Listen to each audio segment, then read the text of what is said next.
ఓం శ్రీ మహత్య నమః. 19 பாசுரம். குத்து விளக்கிய கோகால் கட்டில் மேல் மெத்தந்த பஞ்ச சைன்யத்தின் மேலேறி கொத்தலர்ப்பு உடல் நப்பெண்ணை கொங்கை மேல் வைத்து கிடந்த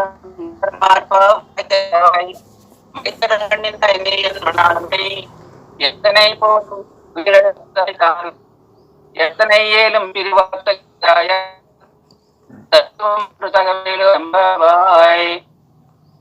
భావం.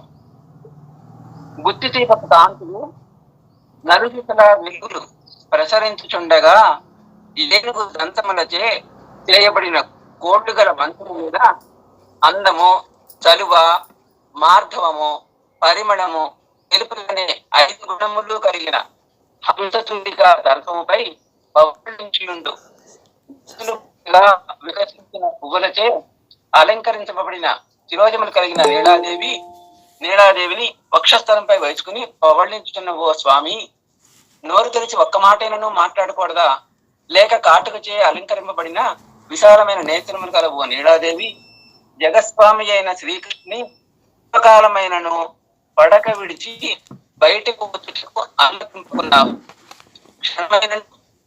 కృష్ణుని విశ్లేషమును సహింపే నీ స్వరూపమునకు, నీ స్వభావమునకు తగదు.